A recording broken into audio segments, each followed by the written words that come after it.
आसो में तव चरण पद्माश्रित जनो भवाम्भोधे पारं व्रजति सहसा त्वत्करुणया त्वमेवेक स्वामी सकल जगतामेत्यपि हरे विदित्वा पादौ ते दृढतरमहं ह्याश्रयमिमौ नत्वा श्रीसहजानन्द स्वामिनं भक्तिधर्मजं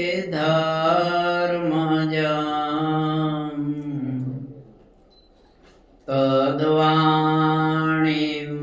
च शतानन्दं ततो जयमुदीरये श्रूयतां देवदेवेश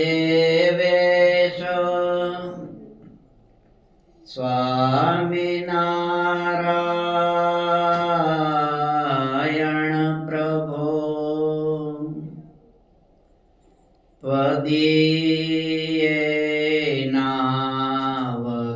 त्वदीयेनावधानेन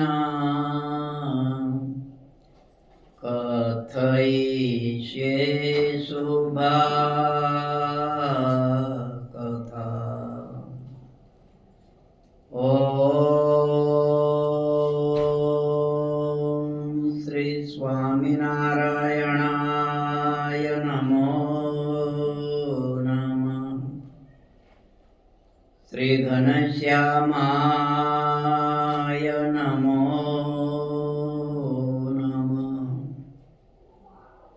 अवतारिणे श्री हरे कृष्णाय नमो नमः। बोलो स्वामीनारायण भगवान की जय। नर नारायण देव की जय। लक्ष्मी नारायण देव की जय। राधा कृष्ण देव की जय। रामचंद्र भगवान की जय। उमापति महादेव की जय। काले सुनाયું તો કાંઈ યાદ છે?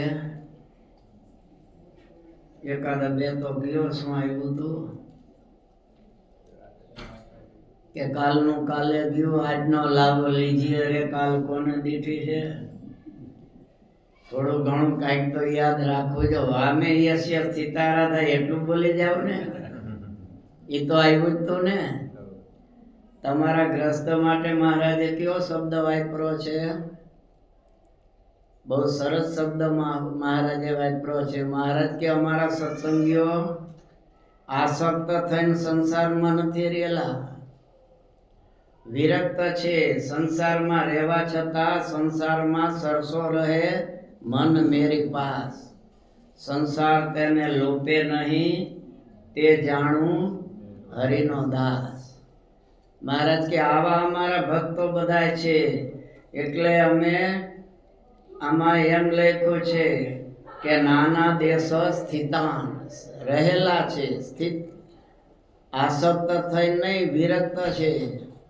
અને એનું પ્રમાણ ક્યાં મળે છે? સારંગપુરમાં મહારાજે ઉત્સવ કર્યો ને, ત્યારે સંતો બધાય ભક્તો બધાય ત્યાં પધાર્યા હતા. ફૂલદોલસનો ઉત્સવ હતો. હોળિકા ઉત્સવ કહે છે ને, એ વખતે મહારાજ કે હવે એ વખતે તો ભગવાનને ધાણી મમરા ના બધું ડાળિયા ને એવું ધરાવે ને, તો એને ફગવા કહે. મહારાજ બધા ભક્તોને કે અમે તમારા ઉપર બહુ રાજી છીએ. તમારે ભગવા માગવા હોય માગો, એટલે વરદાનમાં જે માગો એ હું આપું.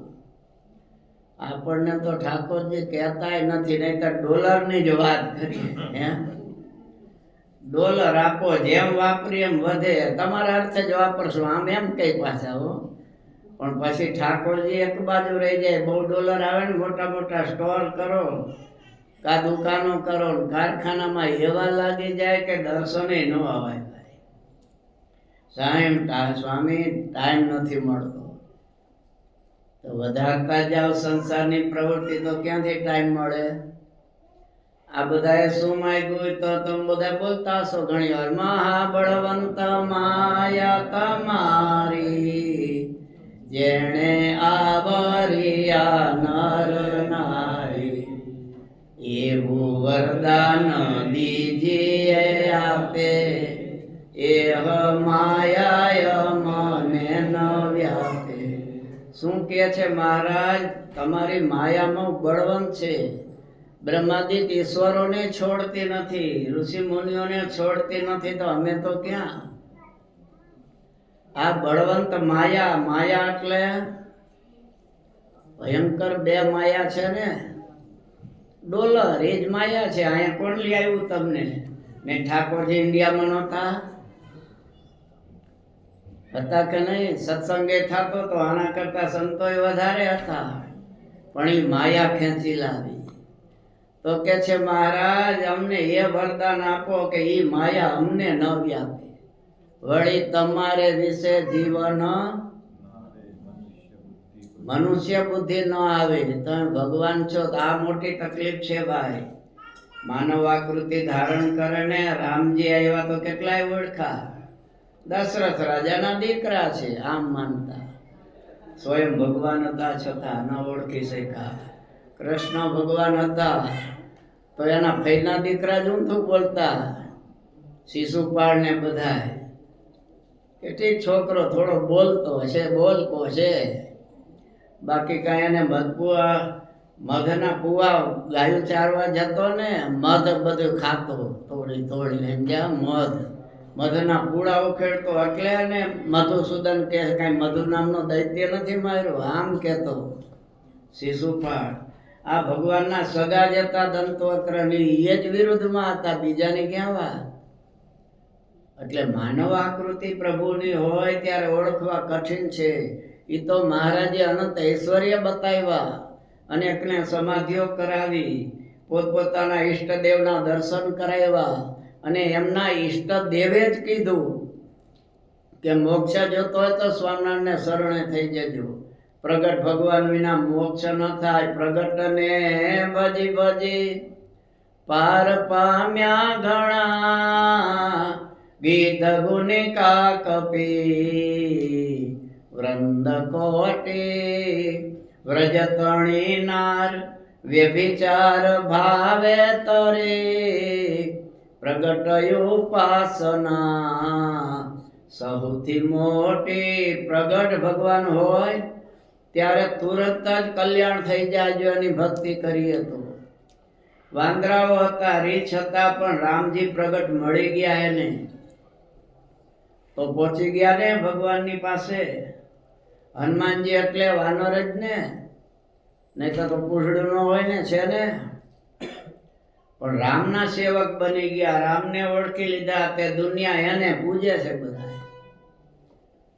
કદાચ રામના મંદિર નહીં હોય પણ હનુમાનજીનું તો હશે. રામના જાપ નહીં કરતા હોય એટલા હનુમાન ચાલીસાના લોકો કરતા હશે. કારણ કે પ્રગટ ભગવાન મળી ગયા એમને. કૃષ્ણ ભગવાન હતા પ્રગટ તો ગોપ્ય કામા ભયા કંસ દ્વેષા ચૈદ્યા દયો નૃપા. આમ નારદજીએ સપ્તમ સ્કંદમાં જે રાજસૂય યજ્ઞ કર્યો એ વખતે યુધિષ્ઠિરે પ્રશ્ન કર્યો, એના ઉત્તરમાં વાત કરી છે. શું કે જુઓ રાજન, ભગવાન કૃષ્ણ તો ભગવાન જ છે, પણ બધાય ભગવાન તરીકે ઓળખી શકતા નથી. કોઈ દ્વેષથી ભેજ્યા છે કંસે, શિશુપાળે, અને કોઈ પ્રેમથી પણ ભેજ્યા છે. ગોપીઓ વ્યભિચારથી ભજી છે. બધી ગોપીઓ વ્યભિચારી નહોતી ભાઈ. સ્વામિનારાયણ ભગવાને બહુ સરસ વચનામૃતમાં લખ્યું છે. અમુક ગોપીઓ છે ગોપ્ય કામા, આમ નારદજીએ કીધું છે સપ્તમ સ્કંદમાં પ્રહલાદ ચરિત્રની પહેલા. ગોપ્ય કામા ભયા કંસ દ્વેષા ચૈત્યાદયો નૃપાહ. આ દ્વેષથી ભજ્યા છે. શિશુપાળ, દંતવક્ર વગેરે. દ્વેષા ચૈત્યાદયો નૃપાહ વયમ ભક્ત્યા. નારદજી કે અમે ભક્તિથી ભગવાન માનીને ભજી છે. યુયમ સ્નેહાત યુધિષ્ઠિર, તમે ભજો છો ખરા, પણ તમારે તો મામાના દીકરા છે એ સ્નેહને કારણે. તો ગોપીઓએ કદાચ કામ ભાવથી ભજ્યા, પણ સામે ભગવાન હતા ને, પ્રગટ હતા, તો મોક્ષને પામી ગઈ. એટલે પ્રગટ ભગવાન જો મળી જાય તો તરત મોક્ષ થાય. એમ મહારાજ સમાધિ કરાવે ત્યાં રામના ઉપાસકને રામજી દર્શન આપે, કૃષ્ણ ઉપાસકને કૃષ્ણ દર્શન આપે, શક્તિના ઉપાસકને શક્તિઓ દર્શન આપે, હનુમાનજીના ઉપાસકને હનુમાનજી, સૂર્યના ઉપાસકને સૂર્યનારાયણ. આમ જે દેવને પોતે માનતા મહારાજ ખાલી ચપટી વગાડે ત્યાં બધાને સમાધિ થાય અને પોતપોતાના ઈષ્ટદેવના દર્શન થાય.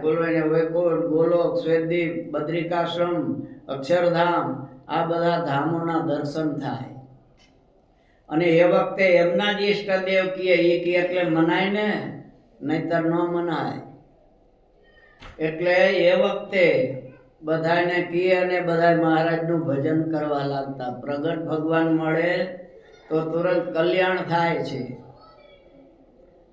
એટલે આ બધા માગ્યું એ મહારાજની પાસે કે તમારી માયા અમને ન વ્યાપે પ્રભુ, અમારે રૂપિયા જોતા નથી, તમારી કોઈ ક્રિયામાં મનુષ્ય ભાવ અમને ન આવે, તમે ભગવાન છો એવો કાયમ ભાવ રહે. આટલું માગ્યું એ તો ઠીક, પણ જે બીજા તમે ન માગી શકો એવું માગ્યું છે. સમજ્યા? દેશોમાં સંસારી સુખ. હવે આમાં કેટલા ના પાડે, ઉલટાના માગ્યા જ કરે ભગવાનની સામે. તે આ તમારા વડોએ એમ માગ્યું મહારાજની પાસે, સંસારનું સુખ ન આપશો, સંસારની મોટપ અમને ન આપશો. શું કે છે એ મોટપ કે એવું અમારે મહારાજ કેદી દેશોમાં દેહાભિમાનો, કેદી દેશોમાં અહંકારી સ્વભાવ, કેદી દેશોમાં સંસારી સુખ, દેશોમાં નાસ્તિકનો અમને સંગ ક્યારે.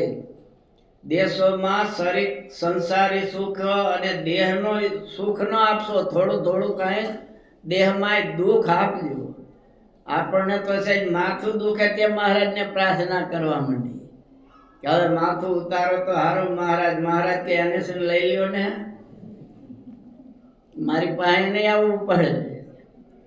ત્યાં ભક્તો એવા હતા, દેહના સુખ માંગ્યા નથી કોઈ મહારાજની પાસે. એટલે મહારાજે અહીંયા લખ્યું છે કે બધા સ્થિતાન સંસારમાં રહેલા છે, પણ જનક રાજાની જેમ. મિથિલાયામ પ્રદીપ્તાયામ ન મે દહ્યતિ કિંચન. પછી મહારાજ આગળ હવે આ પત્ર લખ્યો છે. પત્ર લખાય ને તો પેલા મોટેરા હોય એના નામ લખાય ને, સંસ્થા હોય તો સંસ્થાના મોટેરા. તો મોટેરા જે છે એમનો મહારાજ પેલા ઉલ્લેખ કરે છે. પ્રાતો રામ પ્રતાપે છા જન્મનો ધર્મ જન્મનો. પ્રાતો રામ પ્રતાપે છા રાયો ધર્મ જન્મનો. પ્રાતો રામ પ્રતાપે છા ધર્મયો ધર્મ જન્મનો. પ્રાતો રામ પ્રતાપે છા રામયો ધર્મ જન્મનો. ત્યાવયોધ્યા પ્રસાદાખ્ય રઘુવીર વિદો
સંમતા શ્રીમન્નારાયણ સ્મૃત્ય સહિતા શાસ્ત્ર સંમતા. મહારાજ કહે છે ભ્રાતો રામ પ્રતાપેચ્છા રામયોર ધર્મ જન્મનો. શું પેલા કીધું? ભ્રાતો રામ પ્રતાપેચ્છ રામ ધર્મ જન્મનો.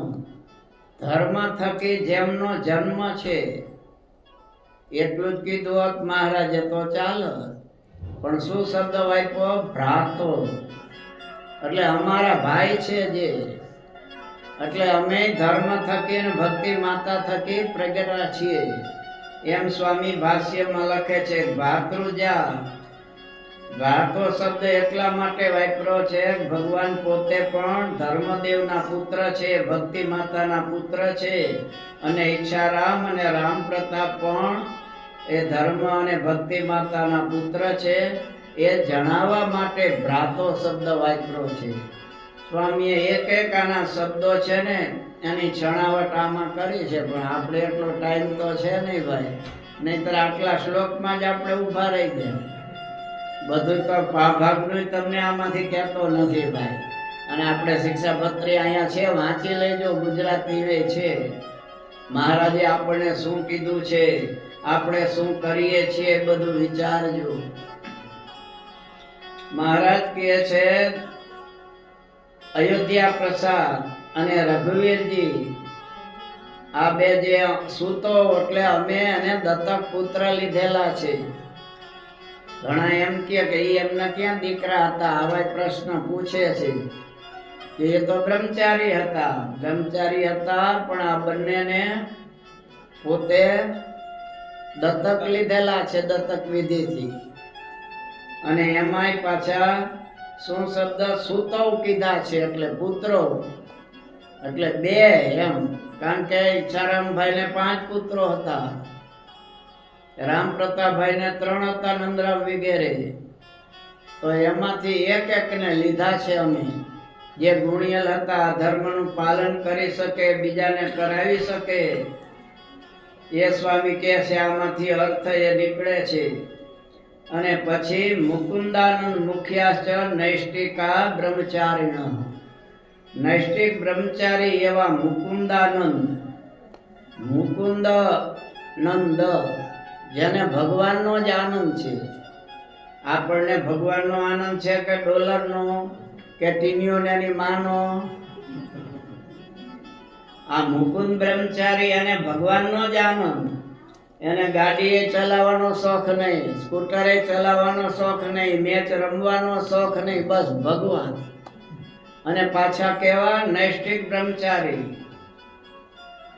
મહારાજ કે આ થાંભલાને વિકાર થાય તો બ્રહ્મચારીને વિકાર થાય. આમાં નામ આવે કઈ સામાન્ય ના ન આવે ભાઈ, પાછો ક્રમ એ બદલાયો છે, સમજ્યા? એના બધા કારણ બતાવ્યા છે. એટલે મુકુંદાનંદ બ્રહ્મચારી, જેને ભગવાનનો જ આનંદ છે, ભગવાન સિવાય એને કાંઈ નહીં, બસ ભગવાનની સેવામાં સતત રહેવાનું, ભગવાનનો આનંદ. એટલે એ નૈષ્ટિક બ્રહ્મચારી, જેનું નામ મુકુંદાનંદ છે, ભગવાનનો જેને સતત આનંદ છે. પાછા નૈષ્ટિક બ્રહ્મચારીણ, નૈષ્ટિક બ્રહ્મચારી છે. નૈષ્ટિક બ્રહ્મચારી કોને કહેવાય? તો આમાં લખ્યું છે નિષ્ઠામ ઉત્ક્રાંતિ કાલમ નયંતી ઇતિ નૈષ્ટિકાઃ. શ્વાસ ચાલે ત્યાં સુધી બ્રહ્મચર્યનું પાલન કરે, આજીવન બ્રહ્મચારી, એવા નૈષ્ટિક બ્રહ્મચારી. હવે બ્રહ્મચારી તો બ્રહ્મ એટલે શું એનો સ્વામી અર્થ કરે છે? બ્રહ્મ વેદ તપો જ્ઞાનમ. બ્રહ્મ એટલે કે છે વેદ, તપ અને જ્ઞાન, એ જેના જીવનમાં ઉતારેલું છે. વેદનું જેને જ્ઞાન છે, તપ જેને કરેલું છે, અને આત્મા પરમાત્માનું જેને જ્ઞાન છે, આને કે છે બ્રહ્મ કહેવાય. અને એ જેના જીવનમાં હોય એ બ્રહ્મચારી કહેવાય.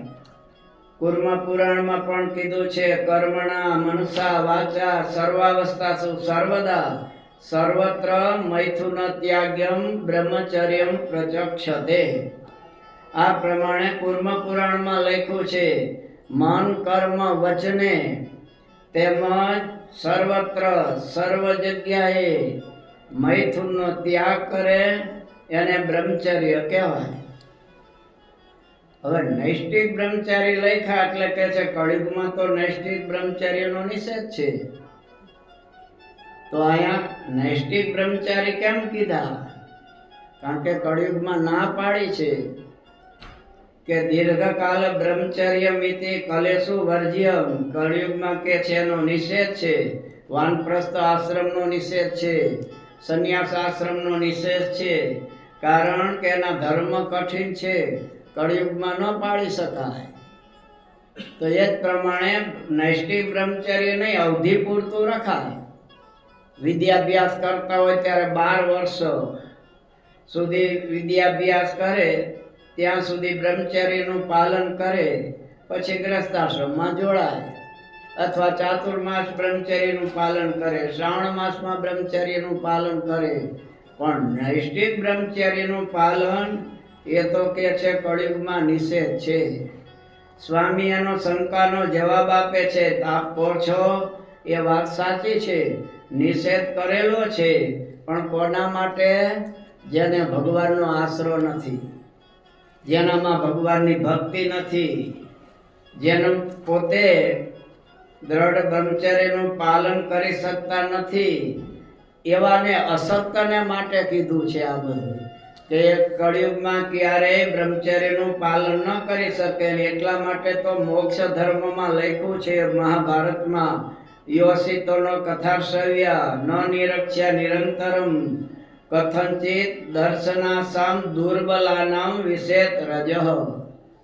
કે છે સ્ત્રીઓની કથા સાંભળવી નહીં, એને જોવી નહીં, અને એમના કે છે કદાચ દુર્બલ હોય કોઈ તો એને જોવાથી, એની સાથે વાતચીત કરવાથી એનું બ્રહ્મચર્ય સ્ખલિત થઈ જાય છે. ત્યાં કે છે મહાભારતમાં દુર્બલ શબ્દ વાપરો છે કે દુબળાઓ હોય, જેને ભગવાનનો આશરો નથી, એને માટે આ છે નિષેધ.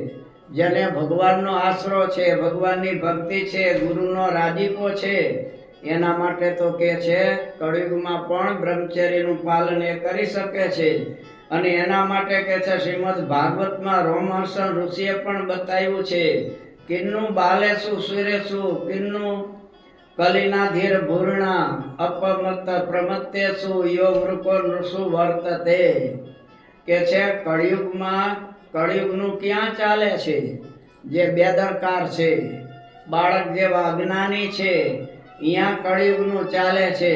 જેમ વૃક એટલે ઓલો નાર છે ને, ઘેટા બકરા અસાવધાન હોય એને ઉપાડી જાય, પણ સિંહના બચ્ચાને ઉપાડી શકશે? એમ કે છે કળિયુગ સુરવીર ત્યાં છે જ્યાં ભગવાનના ભક્તો પાસે નથી સુરવીર.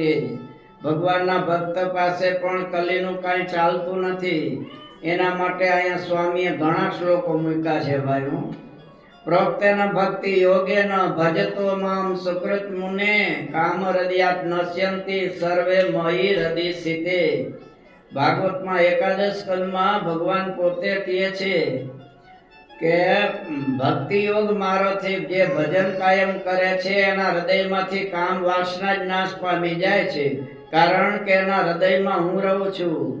એટલે કે છે એવા બ્રહ્મચારીઓ ભગવાનના ભક્ત છે, એનું કોઈ બગાડી શકતું નથી. યમરાજા પણ પોતે કહે છે ભૂતાની વિષ્ણુ સ્વરૂપ પૂજિતાની દુર્દર્શલિંગાની મહાભૂતાની રક્ષંતિ તદ ભક્તતમ પરેભ્યો મતચ મર્ત્યાનથ સર્વતશ્ચ.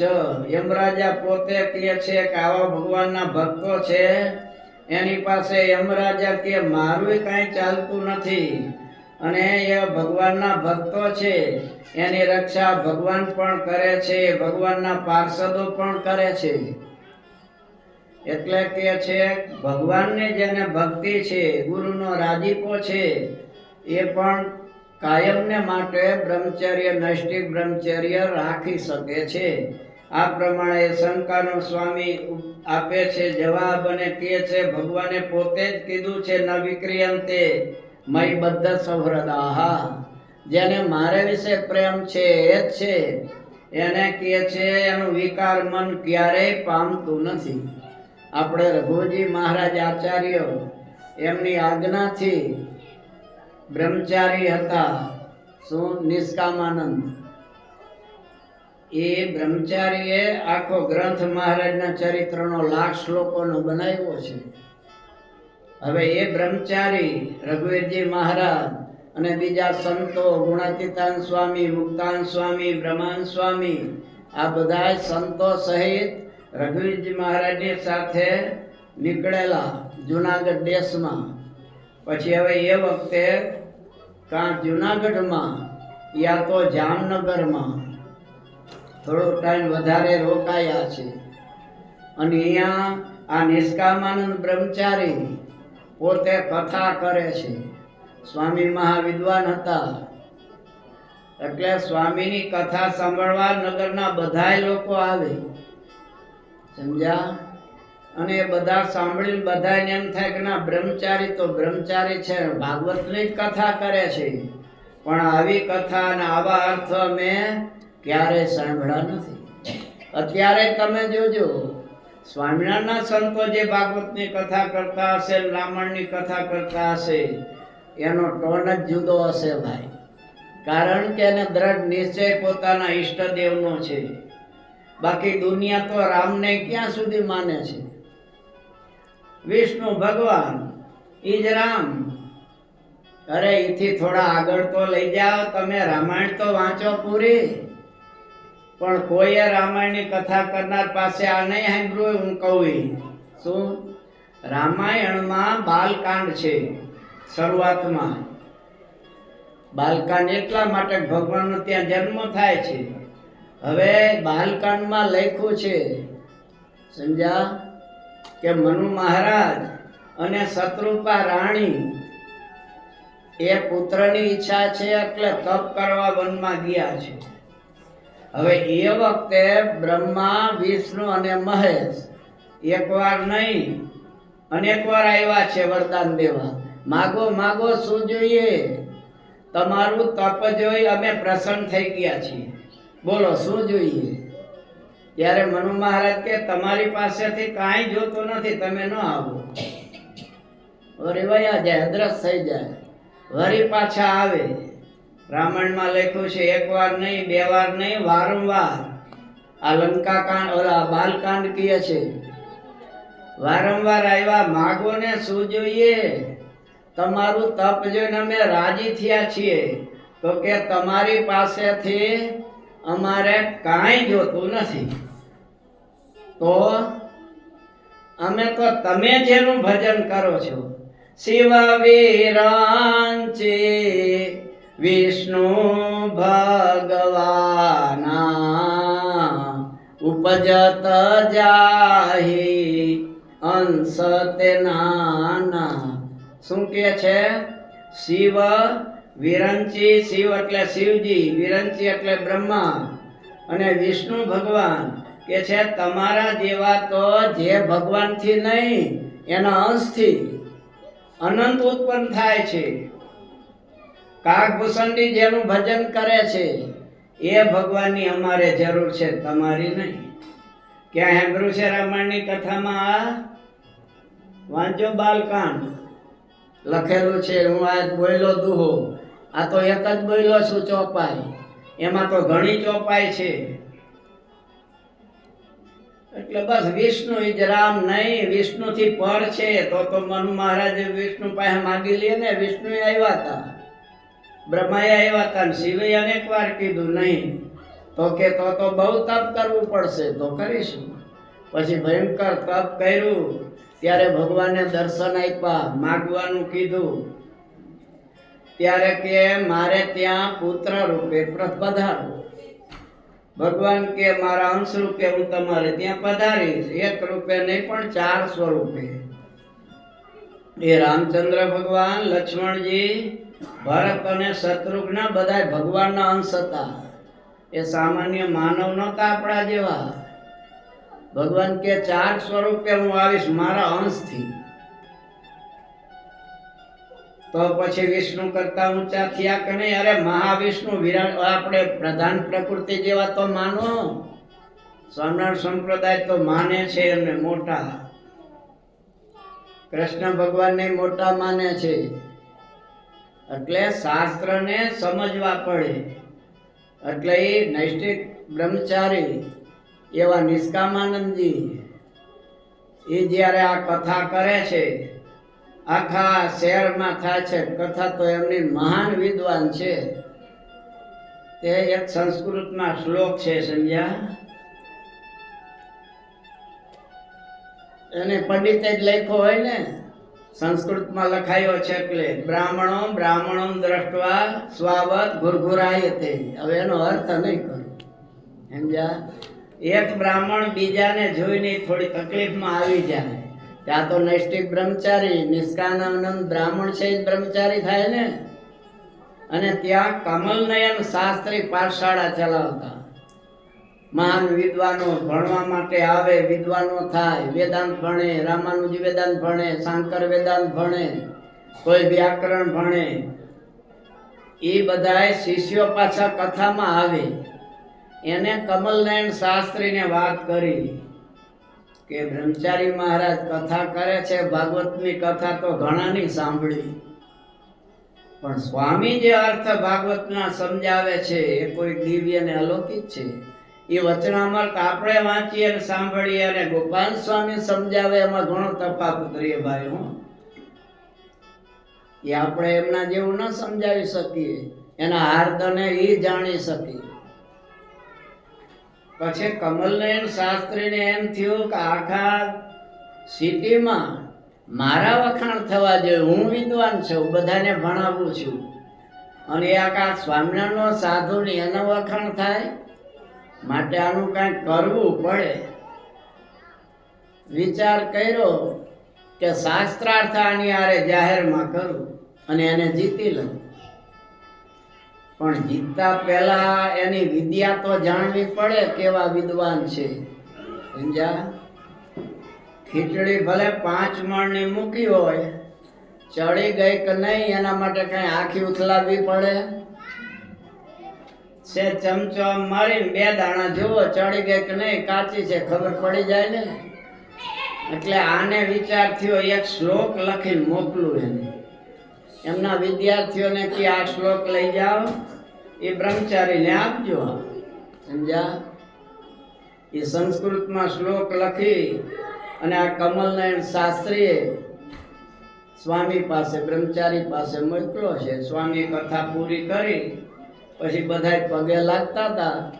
એટલે ઓલો કમલનયન શાસ્ત્રીનો વિદ્યાર્થી હતો કે આ અમારા ગુરુજીએ શ્લોક આપ્યો છે. પોતે શ્લોક વાંચ્યો કે ઉભા રહ્યો, અત્યારે જ આનો ઉત્તર આપી દો. પછી નહીં, તરત જ કલમ ને પેન મંગાવી અને શ્લોક લખીને ઉત્તર આપી દીધો. હવે એને શું શ્લોક લખ્યો તો એ તમને કહું તો જ ખબર પડે ને. એમને લખ્યું હતું એ શ્લોકમાં, વિશ્વામિત્ર પરાશર વાતાંબુપર્ણાસના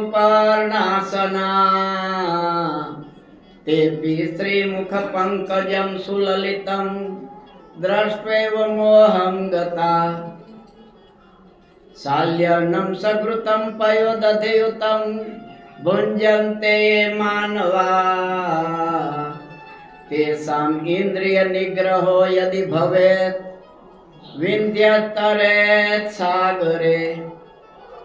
આને ટોન માર્યો છે બ્રહ્મચારીને, સમજ્યા? વિશ્વામિત્ર પરાશર પ્રભુતય. વિશ્વામિત્ર છે, પરાશર ઋષિ છે, બીજા ઘણા છે કે છે શું ખાનારા હતા?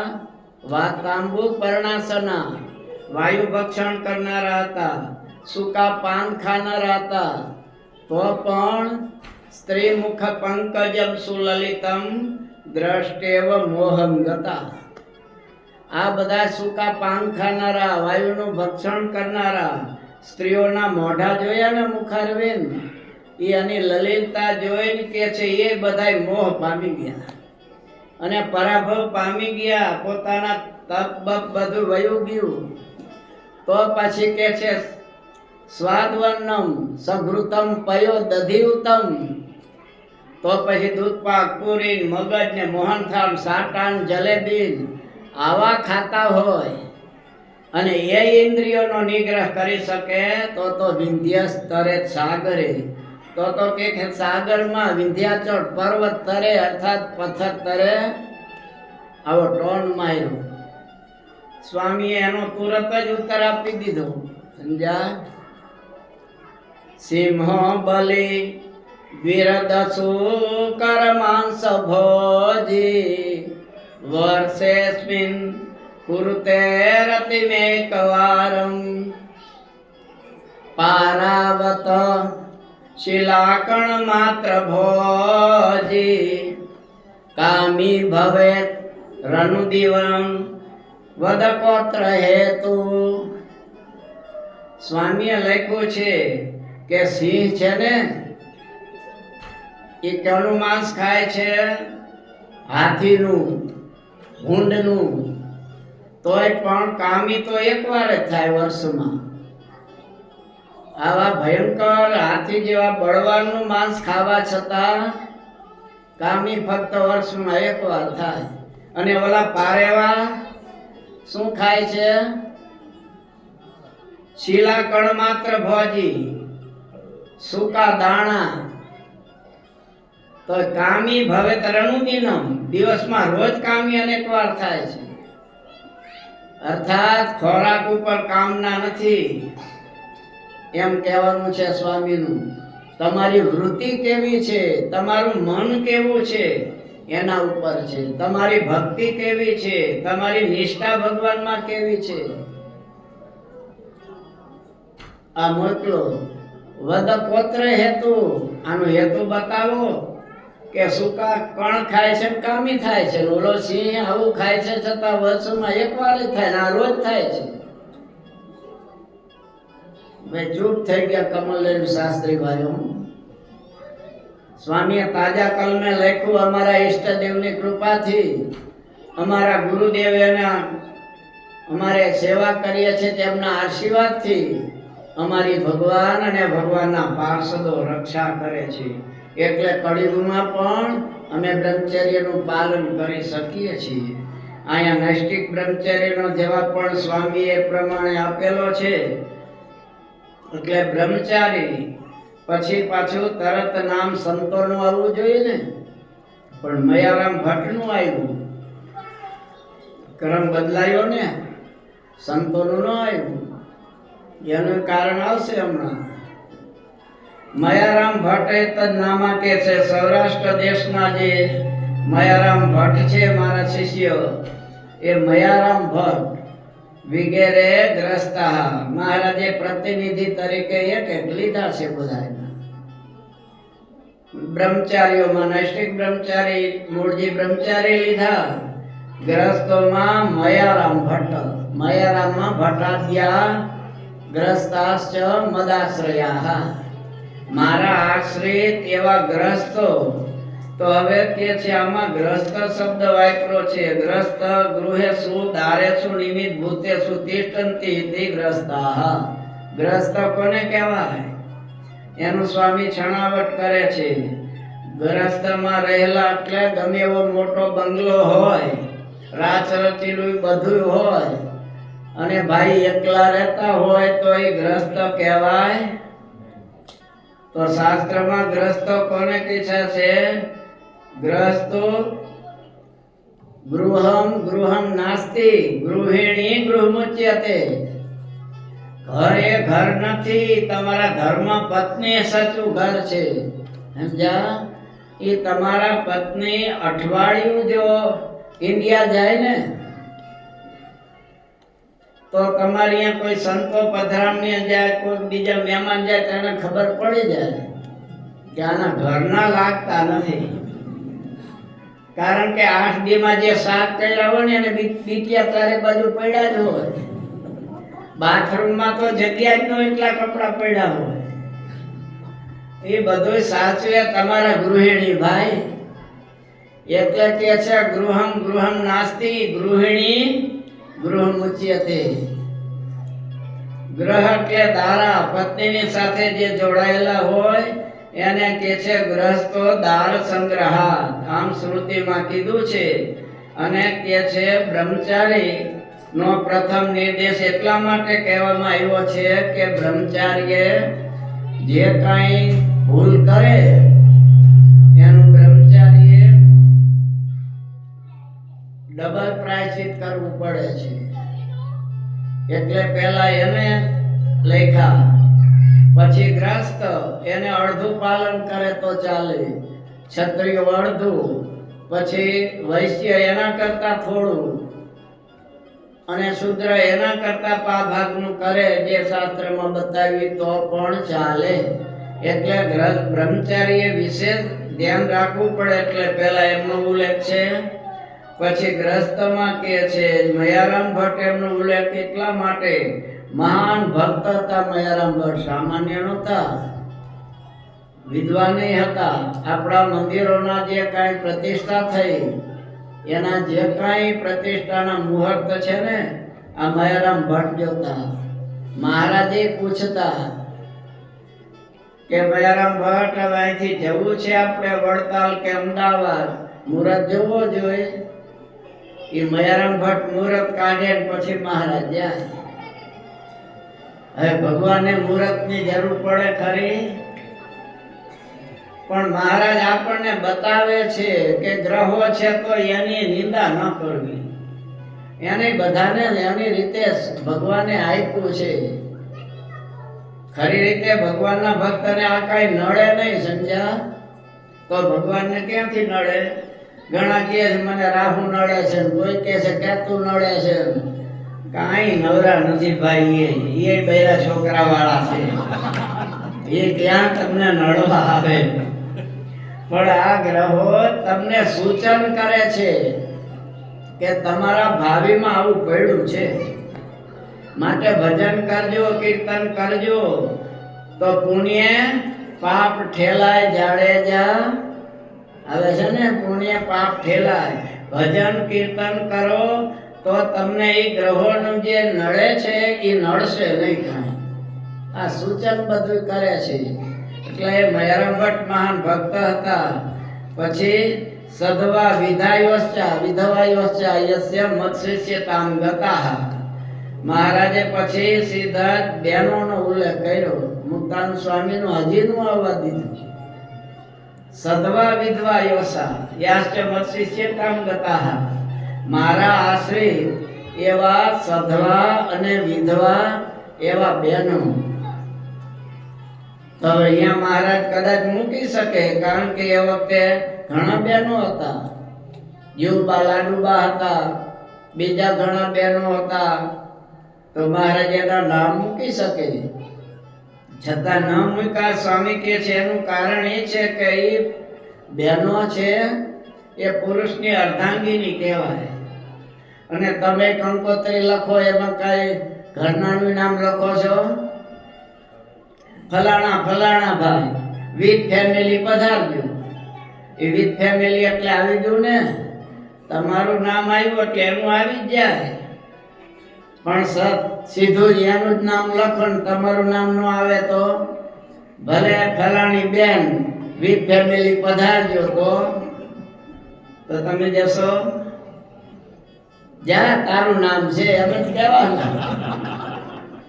એને એટલે કે છે ગ્રસ્તમાં પુરુષનું નામ આવી જાય એટલે બેનનું નામ આવી ગયું કહેવાય. એ થોડા પરતંત્ર છે. તમે ક્યાં આંખણા રહ્યો છો? હે કાંઈ હોય તો હું તારું લાવ્યો છું, અહીંયા પરણીને આવ્યો છું. તે પરણીને આવ્યો એટલે કઈ માટી થઈ ગયો તું? તારી ફરજ નથી. તું મોટે ઉપાડે ગયો તો લેવા, તો તારી પહેલી ફરજ છે એને સાચવી. તારા માટે થઈને એને મા બાપને છોડ્યા છે, બેન ભાઈને છોડ્યા છે, પોતાની જન્મભૂમિ છોડી છે એનો ત્યાગ તો જોતો. એટલે તુંકારે હું તું ન કરતા હો. સત્સંગી જીવનનું વાંચજો પેલું પ્રકરણ. ધર્મદાદા અને ભક્તિ માતાના લગ્ન થયા છે ત્યારે મહારાજે બહુ સમજાવ્યું છે ગ્રસ્ત ભક્તોને. અપમાન ન કરાય એનું, ગાળું અપશબ્દ દેવાય નહીં. અને જે પત્નીને અપશબ્દ બોલે, મારે છે, તાડન કરે છે, તિરસ્કાર કરે છે, એના ઘરમાં સદલક્ષ્મી રહેતી નથી. પછી આવે લક્ષ્મી, બે પ્રકારની આવે. હાથી ઉપર બેસીને આવે ને ઘુવડ ઉપર બેસીને આવે. એ ઘુવડ ઉપર બેસીને આવી હોય ને પછી દારૂડિયો ને જુગારી ને એવો થઈ જાય, બધું હરખું થઈ જાય. એટલે ધ્યાન રાખજો. પાછા એ તમારા ઘરનાનું અપમાન કરવું નહીં, ગાળ દેવી નહીં, જેવા તેવા શબ્દોથી બોલાવવા નહીં. એટલે અહીંયા મહારાજ કહે છે કે એમનું નામ સ્વામી કહે છે એટલા માટે નથી લખ્યું કે ગ્રસ્ત અને પુરુષનું નામ આવી ગયું એટલે એમનું નામ આવી જાય. છતાં બીજો પણ અર્થ સ્વામી કહે છે કે સ્વામિનારાયણ ભગવાન બ્રહ્મચારી છે એટલે ત્યાગી છે. તો ત્યાગીને માટે બહેનોનું નામ લેવું એ યોગ્ય નથી. પછી અત્યારે અમારા જેવા કદાચ ત્યાગી નામ લેતા હોય તો મહારાજને માન્ય નથી. ત્યાગીએ એમ કહી શકાય, કઈ કામ સેવા કરવી હોય, ભાઈ કાલે અન્નકૂટનું બધું કરવાનું છે તો બાયું અને ભાઈઓ બધાય સેવામાં આવજો, એમ કહી શકાય. પણ ફલાણા બેન આવજો, ફલાણા બેન આવજો, યમુના બેન આવજો, ગંગા બેન આવજો, સાબરમતી બેન આવજો, એમ ન કહેવાય. એ શોભે નહીં. સમજ્યા? આ તો મેં નદીઓના નામ દીધા.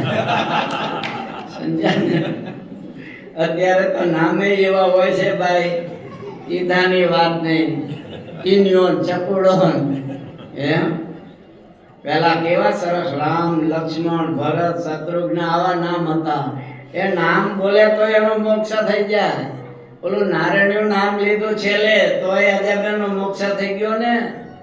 નામ એવા પડાય એ શાસ્ત્રોમાં બતાવ્યું છે કે નામ કેવા પાડવા. અહીંયા કહે છે ત્યાર પછી ગ્રસ્તના નામ આવ્યા પછી મુક્તાનંદ દયસ્યુ સાધવશ્ચા ખીલા રભી. મુક્તાનંદ આદિ બધા સાધુ જો એક એક પ્રતિનિધિ મૂક્યા છે. પછી એમ ન મળાય તો મહારાજે મયારામ ભટ્ટને કીધું છે, આપણને ક્યાં કીધું છે. પણ એક ગ્રસ્ત બધા એમાં આવી ગયા. મુક્તાનંદ આદિમાં બધા સંતો આવી ગયા. પાછા સાધવ સાધુ કીધા. સાધુ કોને કહેવાય એનો આમાં અર્થ કરશે સાધનોથી ભક્ત કાર્યાણી તે સાધુ. પોતાનો તો મોક્ષ કરે, બીજા અનેક જીવોને બોધ આપી ભગવાનનો મોક્ષ કરે. તો આપણું થઈ ગયું એટલે બસ એમ નહીં.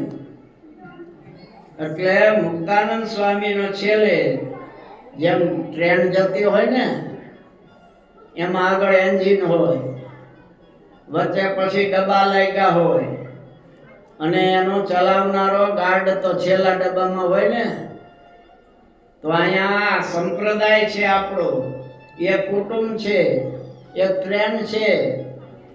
એને ચલાવનારા કોણ છે? આચાર્ય મહારાજશ્રી. એ એન્જિન તરીકે છે. વચ્ચે આપણે બધા ડબ્બા, ગ્રસ્તો છે, ત્યાગી છે, અને છેલ્લે ગાર્ડ તરીકે જોઈને તો મુક્તાન સ્વામીને છેલ્લે મૂક્યા. સમજ્યા? વચ્ચે ગ્રસ્તોને રાખ્યા. અને એ સંતો ગાર્ડ હોય ને આમ જોયા કરે, કોઈ પેસેન્જર રહી ગયો નથી ને, વ્યવસ્થિત બધું છે ને, પછી ગાડીને લીલી ઝંડી આપે. એમ સંતો છે એ ગાર્ડ તરીકે છેલ્લે રાખ્યા છે. એ બધાને કે ભાઈ મંદિર આવો છે કે નહીં, તમારા બધાનું પાછું એવું. સમજ્યા? ક્યારે બંધ થઈ જાવ એનું નક્કી નહીં. પાછું આવે ત્યારે એવો મંડે આવવા, પછી ક્યારે હકુચો બંધ થઈ જાય એનું નક્કી નહીં. એટલે સંતો આવીને પાછા સમજાવે કે ભાઈ મંદિર આવો છો કે નહીં? હા સ્વામી આવું છું. છોકરાને લાવો, છોકરા આવે છે? હા. હવે બેસતા વર્ષે છોકરો આવતો હોય તોય પણ સ્વામીને તો હા કહી દે કે હા આવે જ છે. પછી બીજા કે સ્વામી પોતે આવે છે પણ છોકરો તો બહુ નથી આવતો એવું છે. તોય પણ શું કે હા આવે છે. વરાના વટલા દિવસે મનમાં બોલતો હોય તો ભલે. એટલે સંતો ચેતવે, યા મૂર્તિ નહીં બોલે. સંતો કહેશે, તમારી ભૂલ હશે તો સમજાવશે કે તમે સત્સંગી, તમારા પિતાજી કેવા સત્સંગી હતા, તમારા દાદા મહારાજને મળેલા છે, એવું તમે પ્રસાદીનું કુટુંબ છો અને તમે ઉઠી મહારાજના દર્શને નો આવી ચાલે. આમ ભૂલ સમજાવે એટલે ક્લિયર ટ્રેન ચાલે. એટલે મુક્તાન સ્વામીને છેલ્લે સંતને એટલા માટે રાખ્યા છે. કોઈ એવી રીતે નહીં, તમારે નથી પત્ર લખતા પછી પત્રમાં મુખે મુખે હેતવાળા હોય એના નામ લખે, પછી વળી કોઈને યાદ એ ઓલો રહી ગયો લખજો પાછા, ને તેને ખોટું લાગશે પાછું. એમાં નથી કઈ ઓલા મુક્તાન સ્વામી રહી ગયા એમ નથી ભાઈઓ, પણ એના ઉપર જવાબદારી છે. બીજું સંતોને વ્યવહારની તકલીફ નથી એટલે એક નોરા હોય તો સારું, એટલે પણ છેલ્લે રાખ્યા છે. આમ સતાનંદ સ્વામી બધું સમજાવે છે. સ્વામી વિષ્ણુ પુરાણના છે, બીજા પુરાણોના છે, એ બધાય આમાં પ્રશ્નો મૂક્યા છે. અને સાધવ, સાધુ એટલા માટે કહે છે, કપિલ દેવે કીધું છે કે સાધુ કોને કહેવાય.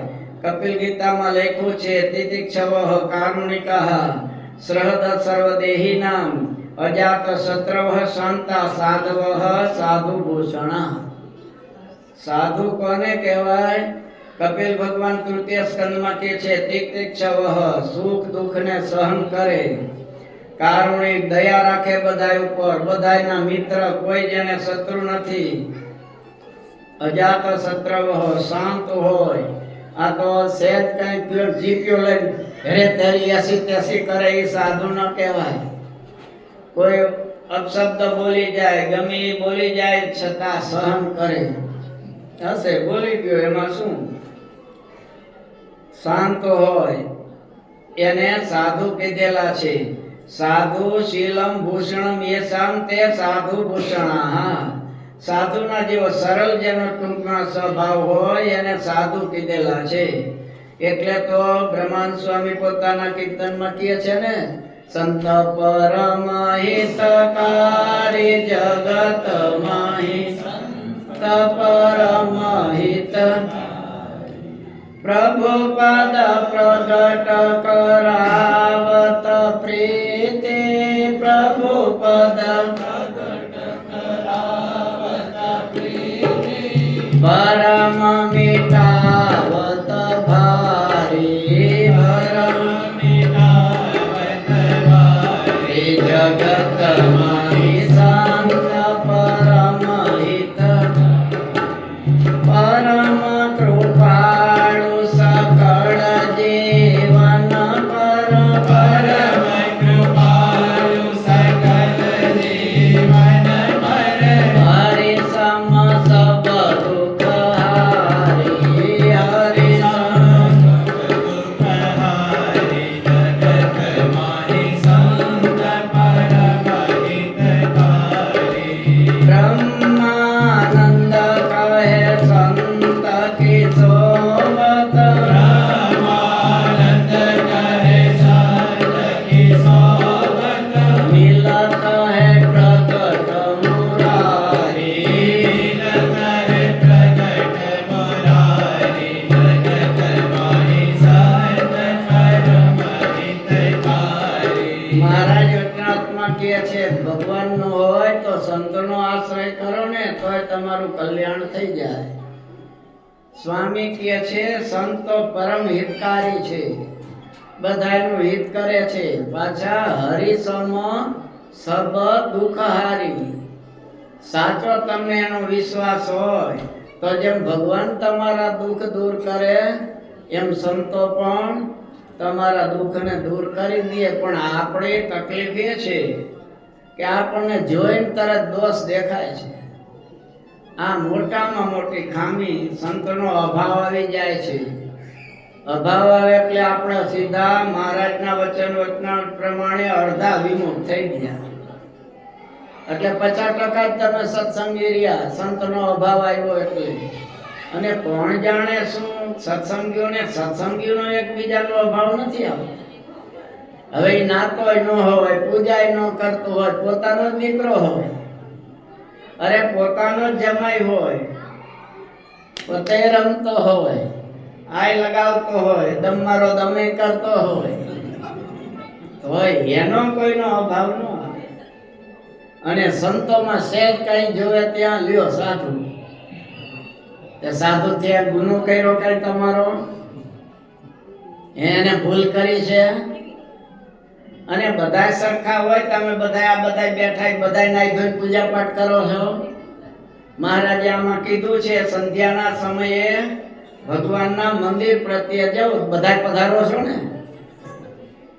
મહારાજની આજ્ઞા છે ને. એમ કીધું છે શનિ રવિવારે જ આવજો. ઠીક છે કદાચ દૂર રહેતા હોય બહુ, પણ નજીક હોય તો આપણે આવી શકીએ છીએ. તે આના માટે 15-20 કિલોમીટર શું દૂર થાય, પણ હવાય છે એ શનિ રવિવારે હવાય એ માનમાં. તોય પણ એનો કોઈનો અભાવ ન આવે ને સંતમાં સહેજ કઈ જોવે ત્યાં. તે મહારાજ એમ કીધું છે આજ્ઞા શિક્ષાપત્રીમાં ક્યાં છે, વચનાર્થમાં છે કે તમે બધાય સાધુના અવગુણ જોજો. એવું છે 272 વચનામત છે ને 290 જગ્યાએ સાધુનો અવગુણ ન લેતા એમ લખ્યું છે. તોય પણ ઈ આવે છે એનું કારણ પોતે જ પોતાના ધર્મ નથી પાળી શકતા એટલે ઓથ લે છે. સ્વામી આમ કરે છે આપણે તો કરાય. સ્વામી નરકમાં જાય એટલે આપણે જવું એમ. સ્વામી ઇન્દ્ર થાય આપણે ઇન્દ્ર થવું, અક્ષરધામ ન જવું. સારા સાધુ છે જ નહીં. એક સાધુનો એક સમાજ છે તમારી જેમ, બધા સરખા ન હોય. સારું હોય બધામાંથી લઈ લ્યો. એટલે કે છે સંત પરમ હિતકારી. હવે સંતોને તમારી પાસે શું લેવાનું છે? હવે ટાઈટમાં અહીંયા આવવું શું કામ જેવું? ઇન્ડિયામાં નથી અમારું શ્રાવણ પોષણ કરતા. પણ છતાં સંતોને એમ થાય ચાલો આડાવડા રસ્તે ખોટા રસ્તે આપણા સત્સંગીઓ ન વહી જાય. આ મારે છે રહેવા માટે આ મંદિર કર્યું છે પોતાને સત્સંગીઓ માટે. સંતો આવે કથા વાર્તા કરે કે સત્સંગી છે અધર્મના રસ્તે ન જાય, એનામાં ખોટા કુલક્ષણ ન પેસી જાય. પહેલા તો દીકરા દીકરીને સુધારતા પહેલા મા બાપે સુધારવું પડે, સમજ્યા? પણ હવે બાપુજી આમ પીતા હોય કવિંદર અને પછી છોકરાને કે ન પીવાય. આ તમાકુ છે એ પીવાથી કેન્સર થાય. તો છોકરો મનમાં ન સમજે કેન્સર થાય તો બાપુજી શું કામ પીતા હશે? તમારે દેખતા ન પી લે, પણ સાના માના તમારે ઠોઠા પડ્યા હોય ને પીવા માંડે કે આમાં કઈક હશે ત્યારે બાપુજી લેતા હશે ને. એટલે મા બાપે પેલા પુત્રોને દીકરા દીકરીને સુધારવા માટે પોતાને સુધારવું પડે છે. એટલે આ સંતોને મહારાજે રાખ્યા છે કે સંતો આપણને સમજાવે. અને સ્વામિનારાયણ સંપ્રદાયમાં જ સંતો છે એટલે આટલો ફાયલો ફૂલ્યો છે આ સંપ્રદાય. ને તો બીજા સંપ્રદાયની જેમ જ થઈ જાય. બોધ કોણ આપે અને સાચું કોણ કહે? શિક્ષાપત્રી તો એક આપણી માં છે. એટલે આપણને આ શિક્ષાપત્રી બધું સમજાવશે, કેવી રીતે રહેવું, કેમ કરવું. હવે મહારાજ આગળ સમજાવે છે. મહારાજે આમાં આશીર્વાદ આપ્યા છે. શું? મહારાજ કે આશિક સદાચારણ સદાતેત્ર પરત્ર ચ મહાસુખાઃ તાનુલંઘ્યાત્ર વર્તન્તે એતુ સ્વૈરમ કુબુદયઃ તૈહા મુત્ર ચ મહત લભન્તે કષ્ટમેવ હિ. મહારાજ કહે છે આ શાસ્ત્રમાં સંમત એવા જે હું તમને આશીર્વાદ આપું છું કે આ શિક્ષાપત્રી પ્રમાણે જે વર્તશે, પછી એમ ન કીધું સત્સંગી જ હોય, સત્સંગી હોય કે બિન સત્સંગી હોય, આ શિક્ષાપત્રી પ્રમાણે વર્તશે. અમદાવાદમાં એકવાર રાજકીય પક્ષના વડા આવેલા, સમજ્યા? એને વાત કરેલી કે સ્વામિનારાયણ ભગવાને શિક્ષાપત્રી આપી છે. એ પોતે સત્સંગી નહોતા, પણ કે એ શિક્ષાપત્રી મેં વાંચી છે. એ શિક્ષાપત્રીના ખાલી એક જ શ્લોક, એનું જો અમદાવાદની પ્રજા પાલન કરે તો કે કરોડોના ખર્ચા મ્યુનિસિપાલિટીના બચી જાય. થૂકવું નહીં ક્યાંય કચરો ન નાખવો. અહીંયા તો તમે બધા ડાયા ડમરા થઈ જાઓ છો, કારણ કે કડક કાયદા છે. એક કચરો ફેંકો ને જો કેમેરામાં આવી જાય તો તરત જ બિલ આવી જાય પહ ભરવાનું. જ્યાં જેમ લગ્નમાં દીકરા દીકરીને પહ ભરો ને એમ ત્યાં પહ ભરવા જવું પડે. ઇન્ડિયામાં તો એવા બધું ભરી મૂકે ભાઈ, અને રોડમાં તો હવારે હલાય એવું ન હોય. કે છે આ શિક્ષાપત્રીનો એકનું જો પાલન થાય, એક જ શ્લોકનું, કરોડોના ખર્ચે એક અમદાવાદ સિટીના જ બચી જાય તો આખા ભારતના કેટલા બચે? આ મહારાજે આપણને શિક્ષાપત્રી આપી છે. મહારાજ કે છું આશીર્વાદ આપું છું, સર્વે ભવંતુ સુખિનઃ, સર્વે સંતુ નિરામયાઃ, સર્વે ભદ્રાણિ પશ્યન્તુ, મા કશ્ચિત દુઃખ ભાગ ભવે. મહારાજ કે આ શિક્ષાપત્રી પ્રમાણે તમે વર્તશો એટલે મહાન તમે બધા સુખને પામશો. મહાન સુખ એટલે સ્વામી કહે છે મહાન સુખ એટલે કેવું સુખ? બ્રહ્માદિક ઈશ્વરોને મળે છે એવું નહીં, એથી અનંત ગણું અધિક. એટલે સ્વામીએ કીર્તનમાં કીધું છે શું? રે બ્રહ્માથી કીટ લગી જોયું, જૂઠું સુખ જાણીને વગોયું, મુક્તાનંદ મન તમ સંગ મોહ્યું, રે શ્યામ તમે. મુક્તાન સ્વામી કે છે રે બ્રહ્માથી કીટ, ઝીણામાં ઝીણા કીટથી માંડીને બ્રહ્મા સુધીનું સુખ કેવું છે? વગોયવા જેવું. એ સુખમાં કાંઈ નથી. છિન્ને પુણ્યે મૃત્યુ લોકે વિસંતિ એમ લખ્યું છે. મહાભારતમાં તો પુરુષ તુલ્ય કીધું છે આ બધાય સુખ બ્રહ્માંડના. એ સ્વામી ટૂંકમાં આપણને સમજાય એવી રીતે સમજાયું. મહારાજ કે આ શિક્ષાપત્રી પ્રમાણે વર્તશે, એને એના ધર્મની રક્ષા હું કરીશ. એ મહાસુખ એટલે અક્ષરધામ ને બધા પામશે. તાનુલંઘ્યાત વર્તન્તે હેતુ સ્વેરમ કુબુદય. ઓલા સુબુદ્ધિ વાળા કીધા, આને કુબુદ્ધિ જે શિક્ષાપત્રી પ્રમાણે નહીં વર્તે, મહારાજ કે કુબુદ્ધિ વાળા છે અને એ બધા દુઃખને પામશે. દુઃખ એટલે નરકની પ્રાપ્તિ થશે. એકાગ્રેણ મનસા પત્રી લેખ સહેતુક, એકાગ્રેણ મનસા પત્રી લેખ સહેતુક, અવધાર્યો યમ અખિલે સર્વ જીવ હિતાવહ, અખિલે સર્વ જીવ હિતાવહ. મહારાજ કે છે એકાગ્રેણ મનસા. આ વાંચો ને ત્યારે મનજીભાઈ ને એકાગ્ર રાખજો. સમજ્યા? આપણા મનજીભાઈ એકાગ્ર નથી રહેતા. આ તમે બધાય પધાર્યા એમાં પાછળથી હમણાં આવ્યા, એ કદાચ દર્શન ન કરી શક્યા હોય, અહીંયા બેસી ગયા હોય એટલે. પણ વહેલા આવ્યા હતા, બધા સ્તુતિ પ્રાર્થના કરતા હતા. એ બધાય તો વહેલા પધારેલા છો ને તમે બધા. શા માટે આવ્યા છો? ખાલી કથા સાંભળવા, દર્શન કરવા? તો દર્શન કર્યા ને બધાએ? ઘનશ્યામ મહારાજે મુગટ ધારણ કર્યો છે, એમાં મોરલા કેટલા છે કયો છે? એ બાજુ જોતા નહીં, કોઈ ચોરી નો કરાય. પરીક્ષામાં ચોરી કરાતી હશે, ખબર પડી જાય કાઢી મૂકે. કેટલા મોરલા છે મુગટમાં? બીજું જવા દ્યો ને, મુગટ પૂરતી વાત કરો ને. આ પહેલો મુગટ ધરાવ્યો છે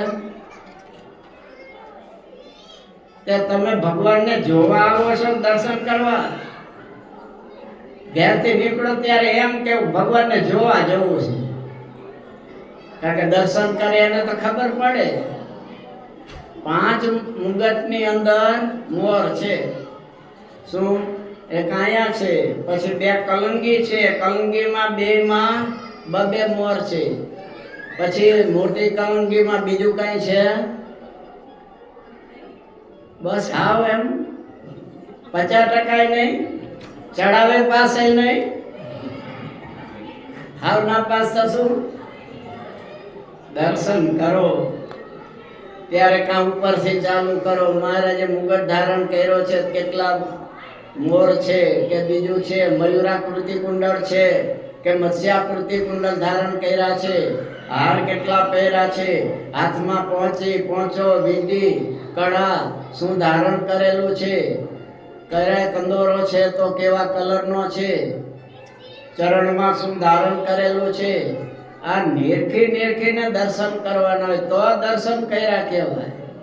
મને તેમ હતું આમાં મુગટ તો ઘણી વાર ધરાવેલો હશે એટલે 50% તો પાસ થઈ જશે, પણ આ તો ચડાવે પાસ નથી. એટલે દર્શન કરવા આવી છે તો એકાગ્રતા જોઈએ. એટલે મહારાજ આમાં કહે છે એકાગ્રેણ મનસા પત્રી લેખ સ હેતુ કહ. મહારાજ ક્યાં પત્રિકા લખી છે એમાં હેતુ અનેક સમાયેલા છે તમારા સુખના માટે. એકાગ્ર મનથી, કારણ કે શ્રુતિમાં કહ્યું છે અન્યત્ર મન અભુવમ ના દર્શમ અનિત્ર મન અનુભવ ના શ્રવસમ. તમારું મન બીજે હોય અને તમે દર્શન કરો તો તમે દર્શન કરતા જ નથી. ઘણી વાર થાય સમજ્યા કે તમે બેઠા હો, કોઈ પૂછે ભાઈ આ ભાઈ અહીંથી નીકળ્યા તો કે આ એક ભાઈ ગયા, કોણ હતા એ ખબર નથી. કેમ ખબર નથી? જોયા તો છે, પણ એને જોયા ત્યારે તમારું મન એમાં નહોતું, નેત્ર જ ગયા હતા. તે અન્યત્ર મનનું બીજે મન હોય ને તમે દર્શન કરો તો દર્શન થતા નથી. બરાબર. કોઈ ઘણી વાર વાત કરે કોઈને તો સાંભળો ખરા, પણ તમારું મન બીજે એટલે શું કીધું, પણ શું કીધું તમે સામો જ ઉભો છો, વાત તો કરી પણ મારું મન ધ્યાન નહોતું એટલે મારું મન નહોતું. મનથી બધું થાય છે, સમજ્યા? આજ ઠાકોરજીની આરતી ઉતારી છે ત્યારે ઝાલર વગાડી છે, નગારા વગાડી. શા માટે? તમારા મનજીભાઈ હાંકણા નથી. એ અહીંયા જ બધા બેઠા છો અને બહાર અહીંયા જ સહેજ જોશથી બીજો અવાજ આવે ને એ મારી કથાને મૂકીને બધાના મનજીભાઈ અહીંયા હોય. તે અહીંયા કોઈ તમને કીધું છે કથા સાંભળવા બેઠા છો તો મનજીભાઈ ભાગે છે કે નહીં? તે કથામાં આરતી કોને કહેવાય? આસમંતાત રતિ ઇતિ આરતી. આસમંતા એટલે ચારે બાજુથી સ્ત્રી પુત્ર પરિવાર કારખાના દુકાન ગાડી જે કઈ છે બધાયમાંથી રતિ એટલે પ્રેમને પાછો વાળી અને ભગવાનમાં જોડી દીધું. આ આરતી કહેવાય. આર્તનાદેનો ગદગદ કંઠે થઈ અને ભગવાનની સ્તુતિ પ્રાર્થના કરો. હવે એ વખતે નગારા ઝાલર એટલા માટે વગાડવામાં આવે છે તમારું મન જે ભગવાનમાં છે જો બીજો અવાજ સાંભળશો તો અહીંયા દોડીને ભાગશે અને નકામું છે એટલે એ વગાડવામાં આવે છે તોય આપણે ભાગી છીએ. નહીતર તો ખબર પડે ને મહારાજે સુધારણ કર્યું છે. એટલે મહારાજ કે છે હજી અડધી કલાક છે ને તો વાંધો નહીં. એકાગ્રેણ મનસા પત્રલેખ સહેતુક મહારાજ કે છે આ પત્રિકા લખો એનો હેતુ છે માટે એકાગ્ર મનથી આને ધારણ કરજો. આ બધાયને કે છે સર્વ જીવની હિતકારી છે. મહારાજ ગીતામાં પણ કીધું છે અન્યત્ર મના અભુમમ. આ અર્જુને પણ ભગવાનને કીધું ચંચલમ હિ મન કૃષ્ણ પ્રમાથી બલવદ્રઢમ. પ્રભુ આમ તમે કહો છો કે મારામાં મન રાખ પણ આ મન તો બહુ ચંચળ છે, મોહ પમાડી દે છે. અરે અર્જુન તો ત્યાં સુધી કહે છે ભગવાનને પ્રભુ ઘણીવાર નથી કરવું, ખબર છે કે આ ન કરાય છતાં પરાણે જાણે કોક અંદરથી કરાવતું હોય એવું લાગે છે. તો આ અંદર ખબર છે આ ન કરાય, ન જોવાય, ન સંભળાય, છતાં કેમ થઈ જાય છે એ ખબર પડતી નથી. ત્યારે ભગવાન કહે છે કામ યસ ક્રોધ યસ રજોગુણ સમુદ્ભૂત. અર્જુન એ કામ છે, તમારી કામનાઓ, તમારો ક્રોધ છે એ અંદરથી પરાણે કરાવે છે. એટલે મન ચંચળ છે જરૂર, પણ એને કાબુમાં રાખો. અભ્યાસ છે ને તું કોંતેય, એના માટે અભ્યાસ કરો અને તમારું ચંચળ મનને શાંત કરો. તમે કેવા ભગત છો, ભલે વાંધો નહીં અવગુણ અમારો લ્યો કહે વાંધો નહીં, પણ તમે કેવા ભગત છો માનસી પૂજા કરજો આમ બંધ કરી, એટલે તરત તમને ખબર પડી જશે. ધ્યાન કરો ત્યારે ખબર પડી જશે કેવા ભગવાનમાં તમારું ચિત્ત રહે છે. નોય ધાર્યું ક્યાંથી સંકલ્પ વિકલ્પ થવા માંડે ત્યારે સમજવું કેવા ભગત આપણે છીએ. પછી બીજાનું જોઈએ, પણ પોતામાં ગમે એટલા ડાઘ હોય એ જોવાના નહીં અને આમાંને કહેવાનું એમ.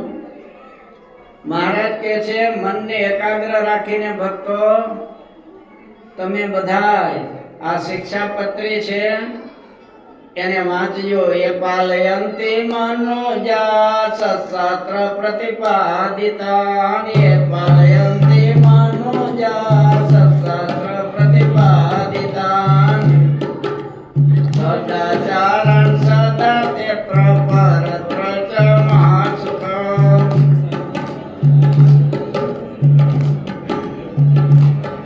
શું મહારાજ કહે છે આમાં જે દરેક શાસ્ત્રમાં બતાવેલા ધર્મો છે, 3.5 શાસ્ત્રનો સાર આમાં મૂકેલો છે સતાન સ્વામી.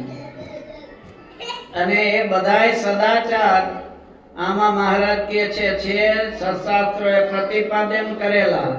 સદાચાર મતો ધર્મ. ધર્મ એટલે શું?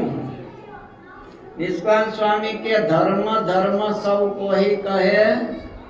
ધર્મ તે ધર્મ સૂતના વચન એ જ પરમ ધર્મ છે.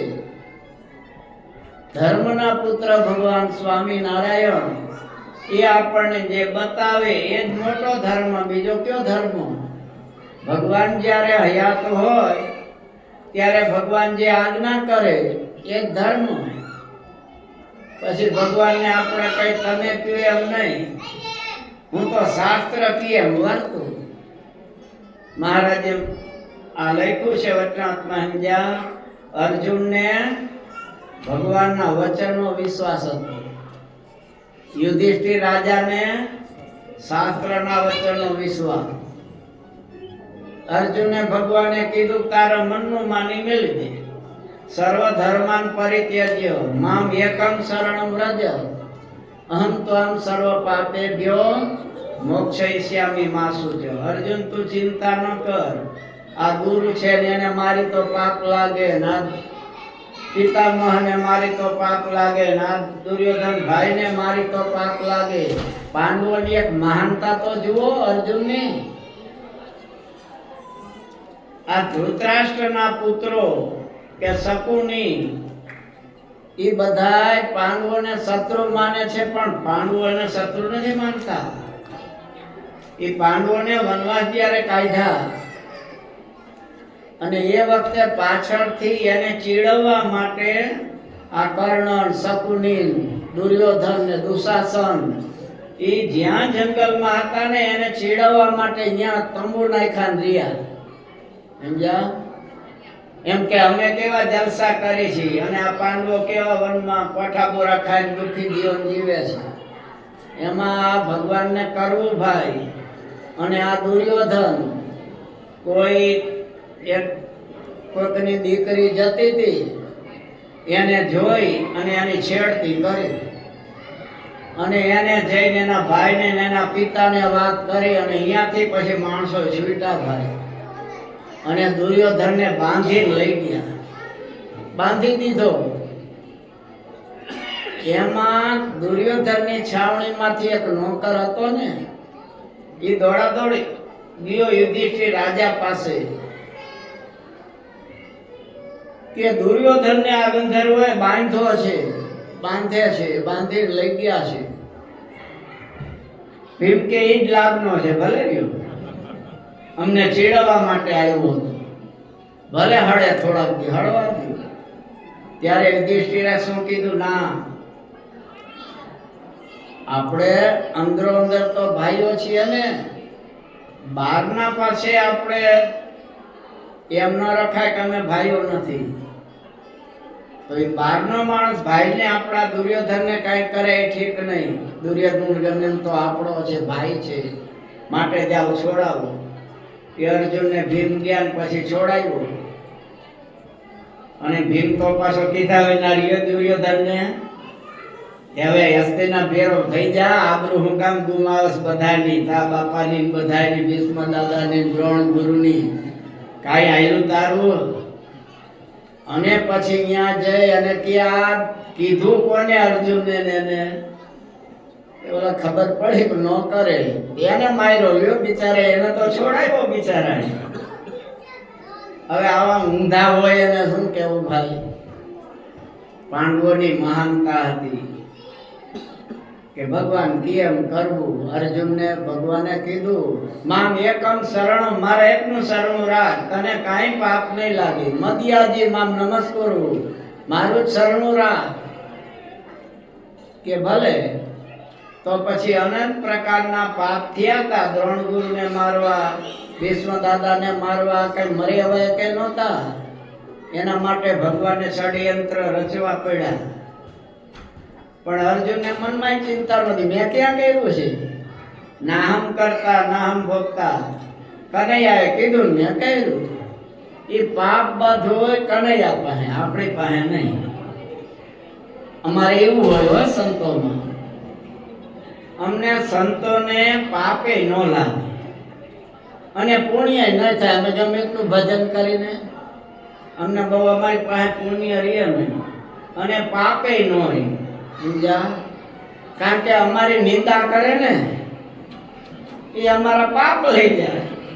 નિંદા કરતલ મત મરજો, મરજો ઘર કા પૂત, વરણ કો પાવન કરે આપે સર્જે ભૂત. એટલે અમારા જે કાંઈ છતી અમારે માનવું તો છીએ ને, જાણે અજાણે ભૂલ તો થાય ને, ભૂલ થાય એટલે પાપ તો થયું. પણ અમારી નિંદા કરે એટલે એ લઈ જાય અમારા પાપ બધા. હવે અમારું પુણ્ય હોય એ તમે બધા પાછા લઈ જાઓ પગે લાગીને, સ્વામી આશીર્વાદ આપો, સ્વામી આમ કરો, ભગવાનને પ્રાર્થના કરો. એટલે પુણ્ય અમારો ગુણ લઈ આ લઈ જાય બધા આશીર્વાદ વાળા. અને પાપની તો ચિંતા જ નહીં, એ ઘણા હોય એટલે એ લઈ જાય. એટલે અમારે કાંઈ રહે નહીં. એમ અર્જુન કે મને કાંઈ નહીં, મેં ભગવાને કીધું એમ કર્યું. અને યુધિષ્ઠિરે કાંઈ પાપ નહોતું કર્યું, તો મારું તો કલ્યાણ નહીં થાય. કૃષ્ણ ભગવાને ખુદ સમજાય એવા ભાગવતમાં પ્રથમ સ્કંદ વાંચ્યું, શરૂઆતમાં જ આ કથા આવે છે. મહારાજે વૃત્તાંતમાં લખ્યું, કૃષ્ણ ભગવાન કે ભાઈ યુધિષ્ઠિર તમે કાંઈ પાપ નથી કર્યું, આ બધું મેં જ કર્યું છે. ના, પણ હવે રાજ માટે જ આ કર્યું ને, હવે ભલે મેં આટલા મોટા યજ્ઞો કર્યા, રાજસૂય બધાય, પણ હવે નરકમાં તો જવાનું થાય ને. ભગવાન કે કાંઈ નહીં થાય. વ્યાસજીએ સમજાવ્યા તોય ન મનાયું. પછી ભગવાને નિમિત્ત કર્યું ને ભીષ્મ દાદા પાસે લાવ્યું. ભીષ્મ દાદાએ સમજાવ્યા કે તે કાંઈ પાપ નથી કર્યું, શું કામ દુઃખી થા? તોય મહારાજે વટનાથમાં લખ્યું અર્જુન જેવા તો ન થયા, કે કારણ કે મેં પાપ તો કર્યું કહેવાય, આમ રહી ગયું. એટલે ભગવાનની આજ્ઞાનું પાલન કરીએ. જોયો ભીમને ભગવાને કીધું કે આ દ્રોણ ગુરુ ખીજાણા છે, આ હાંજ સુધીમાં પાંડવોના બધા લશ્કરનો બધાનો નાશ કરી નાખશે, માટે કાંઈક કરવું પડશે. એના હાથના હથિયાર મુકાવવા પડ્યા, કારણ કે દુર્યોધને એને સમજાવી વચન લઈ લીધું જ મેણો મારી કે આજ હાંજ સુધીમાં કા અર્જુન નહીં કા હું નહીં. એટલે ધ્યાન રાખ કે ઓલા છે દુર્યોધનની છાવણીમાં અસ્વસ્થા નામનો હાથી અને મારી નાખ, અને પછી દ્રોણ ગુરુ પાસે જઈને કહેજે કે અસ્વસ્થામાં મરાયો, અસ્વસ્થામાં મરાયો. કારણ કે દ્રોણાચાર્ય પ્રતિજ્ઞા લીધી હતી કે મારો દીકરો જીવતો હશે ત્યાં લગી હું સૈન્ય મારે સેનાપતિ કે યુદ્ધ કરીશ. મારા પુત્રનું મરણ થઈ જાય પછી મારે કોના માટે કરવાનું? એટલે ભગવાને કીધું, એટલે ભીમે મારી નાખ્યો હાથીને. અને દ્રોણાચાર્ય દ્રોણ ગુરુ પાસે જઈને કે અસ્વસ્થામાં મરાયો, અસ્વસ્થામાં મરાયો. ત્યાં એકદમ આંચકો ખાઈ ગયા દ્રોણ ગુરુ. પણ પછી વિચાર કર્યો કે ભીમ તો એની છઠ્ઠીમાં સાચો રોયો નથી, એટલે ભીમનો નો મનાય. યુધિષ્ઠિરને પૂછીએ તો સાચું. એટલે એ તો દોડતા રથ લઈને યુધિષ્ઠિર પાસે આવે છે. ભગવાન કે યુધિષ્ઠિર મહારાજ આવે છે, હો ગુરુ તમે કહેજો અસ્વસ્થામાં મરાયો. અરે પ્રભુ પણ હવે બવે મૂકો ને તા ફીંડવાઈ દેશે આજ તમારા બધાનું. એટલે કહી દેજો એટલે કે અસ્વસ્થામાં મરાયો. હારું માનમાં ના પાડી ભાઈઓ. અને પછી દ્રોણ ગુરુ આવ્યા કે યુધિષ્ઠિર મેં સાંભળ્યું છે અસ્વસ્થતામાં મરાયો. ત્યારે યુધિષ્ઠિર કહે છે ગુરુદેવ અસ્વસ્થતામાં હતો નરોવા કુંજર. એ નરોવા કુંજર કીધું ને ત્યાં કૃષ્ણ ભગવાને ભીમે શંખ વગાડ્યો. એટલે એટલું જ સાંભળ્યા દ્રોણ ગુરુ કે અસ્વસ્થતામાં હતો નરોવા કુંજર. એ સંભળાયું નહીં. અને તરત હથિયાર મૂકી દીધા અને દ્રુપદને પછી એનું ફીંડલું વારી દીધું. દુર્યોધન એ વખતે યુધિષ્ઠિર મહારાજા એના સત્યપણાને લીધે એનો રથ જ્યારે ચાલે ને પૃથ્વીથી એક વેત ઊંચો હાલતો. પૃથ્વી ઉપર રથ નહોતો ચાલતો, ઊંચો ચાલતો હતો. પણ ભગવાને શું કીધું બોલવાનું? અસ્વસ્થતામાં હતો. જો એટલું બોલ્યા હોત તો એ ભલે ખોટું છે છતાં સાચું કહેવાત. આમ આગળ કથા આવશે. સત્યસ્ય વચનમ શ્રેયમ સત્યમ જ્ઞાનમ તો દુષ્કરમ. સત્ય કોને કહેવાય એ સમજવું જોઈએ. એટલે અસ્વસ્થતામાં હતો નરોવા કુંજર કીધું ને તરત નીચે બેસી ગયો. કારણ કે આજ્ઞા ભગવાનની લોપી. તો આપણને તો મહારાજે આ બધી આજ્ઞા કરે છે, આજ્ઞા લોપશું તો આપણો રથ કેટલો ઊંડો વયો જશે.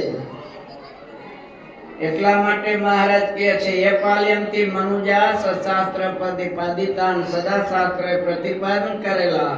આ જે ધર્મ છે એનું પાલન કરશે એ આલોકને વિશે પરલોકને સુખી થશે. અને એના માટે મહારાજ કહે છે કાયમ શાંતિ સુખ પામશે. તાનો લંઘ્યાત્ર વર્તનતે એ તો સ્વેરમ કુબુદય. જો ઈચ્છા અનુસાર વર્તે ને કુબુદ્ધિ વાળા કીધા મહારાજ. એ મહારાજ કહે છે ઈહ મૂત્ર ચ મહત લભંતે કષ્ટમેવ. આલોકમાં દુઃખી હશે, પરલોકમાં પણ એ દુઃખી થશે. આ પ્રમાણે મહારાજ કહે છે મહાસુખ થશે. અને ઓલા દુખી થશે. બે વાત મહારાજે આપણને બતાવી છે. હવે સદાચાર કોને કહેવાય એની સ્વામી વ્યાખ્યા કરે છે. સદાચાર મતો ધર્મ. સદાચાર એ ધર્મ માનેલો છે. તો સદાચાર કોને કહેવાય? તો સદાચાર કે છે સંતોના આચાર એ સદાચાર કહેવાય. મહાભારતમાં મોક્ષ ધર્મમાં કીધું છે શ્રુતિ સ્મૃતિ ઉદિત બહુવિધ ધર્મ. શ્રુતિ છે, શ્રુતિઓ છે, એમાં કે છે અનેક ધર્મો છે. તો એમાં કયો ધર્મ સાચો? કારણ કે ઋષિ મુનિઓના મત જુદા જુદા છે. કોઈ ઋષિ મુનિ એમ કહે છે ઉદેતી જુહોતી, સૂર્યનો ઉદય થાય ને ત્યારે હોમ કરવું. તો બીજા ઋષિ કહે છે અનુદિતે જુહોતી, સૂર્યનો ઉદય થયા પહેલા હોમ કરવું. ત્યાં વળી ત્રીજા ઋષિ કહે છે કર્મચિતો લોકો નશ્યતિ, કર્મ કરવાથી જે મળે એ લોકનો તો નાશ થાય છે. તે કર્મ કરવાની જરૂર ક્યાં? કે છે આમ ઋષિઓના મત એક નથી, તો પછી કરવું શું? ત્યારે યુધિષ્ઠિર મહારાજા કહે છે તર્કો અપ્રતિષ્ઠા શ્રુતિ વિભિન્ના નૈકો મુનિ યશ મત પ્રમાણમ ધર્મસ્ય તત્વમ નિહિતમ ગુહાયામ મહાજનો એન ગત સપંથા. તર્કની કોઈ વેલ્યુ નથી. આ તર્ક ઉપર જ અત્યારે કોર્ટમાં ચાલે છે ને જય વિજય. જેની દલીલ જોરદાર, જેનો વકીલ જોરદાર, એ દલીલ કરીને જીતાવી દે. એક એવા વકીલ હતા કે ભર બજારમાં તમે માણસનું ખૂન કરી નાખો અને એના હાડકા થેલીમાં લઈને મારી પાસે લઈ આવો, આવું ખૂન કરી નાખો તોય તમને નિર્દોષ છોડાવી દો. પણ પછી રૂપિયા ઢગલા મોઢે આપવા પડે. એ તર્ક છે. બધા તર્ક કરીને જીતી જાય. એટલે તર્કની કે છે ધાર્મિકમાં કોઈ વેલ્યુ નથી. તર્ક અપ્રતિષ્ઠિત છે. તેમ કે છે ઋષિઓ પણ જુદું જુદું સમજાવે છે. એનોય મત પ્રમાણ નથી. ધર્મસ્ય તત્વમ નિહિતમ ગુહાયામ મહાજનો એન ગત સપંથા. કે છે ધર્મનું તત્વ એ તો એક ગુફામાં પડ્યું છે. એટલે કઈ ગુફા? પહાડની, હિમાલયની, કે તમારી અહીં કોઈ ગુફા છે એમાં પડ્યું છે? મહાજનો એન ગત સપંથા. મહાન પુરુષો છે એમને હૃદયરૂપી ગુફામાં કે છે ધર્મનું તત્વ પડેલું છે. તો મહાજન કોને કહેવાય? મહાચાસો જનશ્ચ મહાજન. સાધુ પુરુષ ઇત્યર્થ કે મહાજન એટલે સત્પુરુષો. આપતકાળમાં પણ જે પોતાનો ધર્મનો ત્યાગ ન કરે, જે વિદ્વાન હોય, દઢ ભક્તિ વાળો હોય, ભગવાનની ભક્તિ કરતો હોય, આવા શ્રેષ્ઠ પુરુષો છે એને મહાન કીધેલા છે. વિષ્ણુ ધર્મમાં પણ બતાવેલું છે. ભગવાને પણ કહેલું છે યદિ આચરતિ શ્રેષ્ઠ તદ્દેવતરો જનઃ સ યત પ્રમાણમ કુરુતે લોકસ્તદ અનુવર્તતે. મોટા પુરુષો જે પ્રમાણે આચરણ કરે એ પ્રમાણે દેવોય કરતા હોય છે, માનવો પણ કરતા હોય છે. એટલે મહાપુરુષો આપણને જે સમજાવે એ સાચો સદાચાર કહેવાય. બાકી શ્રુતિ વાંચવાથી તો આપણું મન ભમી જાય. પછી એમાંથી બતાવે છે 12 યમ બતાવ્યા છે ને 12 નિયમ છે. આ મુખ્ય બતાવે છે સદાચાર માટે. અહિંસા, હિંસા ન કરવી, સત્ય બોલવું, ચોરી ન કરવી, એવા માણસોનો સંગ ન કરવો, લજ્જા રાખવી, આ વગેરે આસ્તિકપણું, બ્રહ્મચર્ય, મૌન, સ્થિરતા, ક્ષમા અને અભય બધાને આપવું આ યમ કીધેલા છે. યમ એટલે યમયતિ યમ. આપણી ઇન્દ્રિયોને જે કાબુમાં રાખે, આ બહાર રાખવાથી આપણી ઇન્દ્રિયો કાબુમાં રહે છે, એને યમ કીધા છે. અને 12 નિયમ કીધા છે. શૌચ એટલે 2 પ્રકારનું પવિત્રપણે રહેવું, આભ્ય અને બાહિત્ર. પછી જપ કરવો ભગવાનનો, તપ કરવું, હોમ કરવો, શ્રદ્ધા રાખવી, અતિથિ કોઈ આવે એનો સત્કાર કરવો, તીર્થાટન કરવા, પરોપકાર કરવો, સંતોષ રાખવો, મોટા પુરુષો, માતા પિતા, ગુરુ વગેરે, આચાર્ય વગેરેની સેવા કરવી, આને નિયમ કીધેલા છે. યમ છે એ ઇન્દ્રિયોને કાબુમાં લાવે છે, 10 ઇન્દ્રિયોને. અને નિયમ છે એ મન, બુદ્ધિ, ચિત્ત અને અહંકાર એને કાબુમાં લાવે છે. માટે મુખ્ય કે છે પેલા આ છે એને રાખવા. એ પુરુષ કુબુદ્ધય, જે કે છે કુબુદ્ધિ વાળા પુરુષો. ભગવાને કીધા આ સદાચાર એને માનતા નથી, એના માટે પણ આ ગીતામાં કીધું છે ય શાસ્ત્ર વિધિ મૃત્ય વર્તતે કામકારતઃ સસંધિ ન વાપનોતિ ન સુખમ ન પરામ ગતિમ. કે છે આ સદાચારનું ઉલ્લંઘન કરીને જે વર્તે છે એ ક્યારેય સુખને પામતા નથી. પછી એ જ પ્રમાણે ભાગવતના બીજા બધા જે શ્લોકો છે, સ્વામી આમાં ઘણા શ્લોકો બધા મૂકેલા છે ભાઈ. હવે એ તો બધું આપણે વર્ણન થાય એમ નથી. મહારાજ કે છે અતો ભવદ વિમર્શિ છે સાવધાન તયાખિલે. અતો ભવદ વિમર્શિ છે સાવધાન તયાખિલે. પ્રીત્યેતમ અનુસૃત્યેવ વર્તિતવ્યમ નિરંતરમ. પ્રીત્યેતમ વર્તિતવ્યમ નિરંતરમ. મહારાજ કે છે અતઃ ભવદ્ભિઃ મત્શિષ્ય. હવે ભગવાનના આપણે શિષ્ય છીએ તો મહારાજ કેમ વર્તવું, ન હોય તો ન વર્તવું. અતો ભવદ્ભિઃ મત્શિષ્ય. શિક્ષાપત્રી છે, વચનામૃત છે, એમાં અનેક જગ્યાએ મહારાજે આ વાત કરી છે. મામ કાહ સર્વે, તમે બધાય મારા છો. ભગવાન આપણને મારા કહે છે તેનો કેફ હોવો જોઈએ ને. એક અમદાવાદનો પોલીસનો વડો આપણને કે તમે આપણા છો, મૂંઝાતા નહીં. તો જેવા તેવા પોલીસને જવાબ આપો, તારા સાહેબને ફોન કરું છું. હે એમાંય ભૂપેન્દ્રભાઈ કે મૂંઝાતા નહીં. રાતના 2 વાગે ફોન કરી દેજો, મુશ્કેલી આવે તો જ પછી જેવા તેવા પોલીસના વડાને જવાબ આપો. એ કદાચ ગાડી રોકે તો ઉભા લો, ભૂપેન્દ્રભાઈને ફોન કરું, બોલો કે જ્યાં ભાઈ એક નહીં. કેટલો પાવર લે આપણા છે ભાઈ. ભૂપેન્દ્રભાઈએ કીધું છે રાતના 2 વાગે ફોન કરજો તમે તારે. પાવરમાં આવી જાય ને. એમાંય મોદી સાહેબ કહે તો જેવા તેવા ભૂપેન્દ્રભાઈ ને જવાબ આપે, ઉભા રહ્યો તો હાલો તમે કયો છો બરોબર, સાહેબ ને ફોન કરો, મોદી સાહેબ. બોલો કે ના ના હવે જવા દે તું કે માનને. કેવો પાવર આવી જાય. કારણ કે મોદી ભૂપેન્દ્રભાઈ નું તો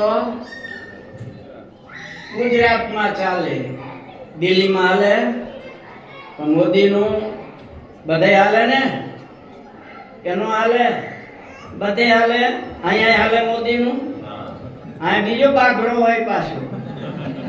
અમેરિકામાં પાડે ઓલો ટ્રમ્પ હોય, હાવ ટણમાં દેવો. અભી બોલા અભી ફો. મારે લીધે આમ થાય. કોઈ એનું માનતું ને એના દેશમાં નથી માનતું. પાકિસ્તાનમાં કઈ હાલે, પણ યુનોનો વડો હોય તો હે ત્યાં આપણને ઈ મળ્યા છે ધ બેસ્ટ. સર્વોપરી પૂર્ણ પુરુષોત્તમ નારાયણ. અમદાવાદનું 6ઠું અને 7મું વાંચી લેજો. મહારાજ કે મારા સિવાય કોઈ ભગવાન નથી. અનંત બ્રહ્માંડોની ઉત્પત્તિ, સ્થિતિ ને પ્રલયનો કરનારો પણ હું જ છું. કીધું છે ને. એની સત્તા બધાય ચાલે અનંત બ્રહ્માંડોમાં. અને ઈ આપણને કે મામ કાહા સર્વે, તમે બધાય. તો પછી પાવર આવવો જોઈએ ને. અમે કોના છે? અમે ભગવાન સ્વામિનારાયણના છીએ. તો એમના હોય તો એ કેમ કરવું પડે ને. નોકર રાખો ને કે ભાઈ હું કહું એમ ના, તમે કહ્યું એમ તો ન કરું તો એ ચાલે. તો એમ ભગવાનના દાસ છીએ તો ભગવાન આજ્ઞા કરે એ પ્રમાણે આપણે કરવું જોઈએ. એટલે મહારાજ કહે છે મારા આશ્રિતોએ સાવધાન થઈ પ્રેમથી આ શિક્ષાપત્રી પ્રેમથી એ આજ્ઞા પડે અને ભયથી પણ પડે. સમજા? ઓલા હથિયાર લઈને મિલિટરી વાળો આવ્યો ને સાવધાન તરત કેવા ઊભા રહી જાય કે નહીં તો આ ફૂંકી મારશે. આ ભયથી આજ્ઞા પડી, પ્રેમથી નહીં. અને પ્રેમથી આજ્ઞા પડે. સમજા? તમારા ઘરના કેમ પ્રેમથી હે માતુશ્રી કહે કે આપણે દર્શને જાવ છે ને એકાદશી તો આપણે રહેવી જોઈએ દીકરા. અને એકાદશી જઈએ એકાદશી બેકાદશી મને ન ફાવે અને તમારે જાવ દર્શન કરી આવો, મારે નથી આવવું. પણ પછી ઘરના કહે કે રમેશ એકાદશી તો હા કરવી જ જોઈએ ને, તો દર્શને જવું છે. હા ચાલો ગાડી તૈયાર કરી દઈએ. એલા તારી મમ્મી તો કીધું ના કેતા તા એકાદશી નો કરી દર્શને નો તો કેવો આવી ગયો. સર્પ બધે આમાં વાંકા ચૂકો હાલે પણ દર આવે ત્યાં આ તકલીફ છે ભાઈ. હવે અત્યારે તો પાછું ફેશન થઈ ગઈ બધી. સમજા? બોલાવવામાં એક જગ્યાએ 2 મિનિટમાં પૂરું કરવું. કાલ રવિવાર છે કામ તો વાંધો નથી ને 2 મિનિટ મોડું થાય તો રાજી રહેજો. કાલનો દી છે. શું વાત હાલતી હતી? ઓલી બહેનો છે ને આવી રીતે કથા ચાલે એટલે કથામાં પછી વક્તાએ ધૂન બોલાવી ઓમ નમો ભગવતે વાસુદેવાય ઓમ નમો ભગવતે વાસુદેવાય.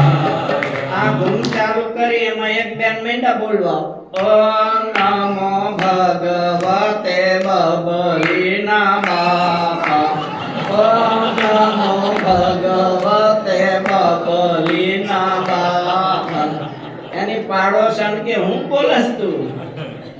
બબલીના બાપા નહીં, ઓમ નમો ભગવતે વાસુદેવાય. ઓકે પણ એમાં તમારા ભાઈનું નામ આવે છે. વાસુદેવ નામ હશે. પછી વક્તાએ કીધું ભાઈ એમાં વાંધો નહીં, આપણે ધણીને ઉદ્દેશીને કેમ ધૂન બોલીએ છીએ? રામની ધૂન રામજી ભાગવત ન બોલવી, રામ રામ ન કરવું. તેમ વાસુદેવ ભગવાનને ઉદ્દેશીને કહે છે એટલે બોલવામાં વાંધો નહીં. પહેલાના જમાનામાં ન બોલતા, ન બોલાય કારણ પતિની આયુષને હાનિ થાય. બહેનો જો પોતાના પતિનું નામ લે તો એની આયુષ કપાય. અત્યારે ફેશન થઈ ગઈ.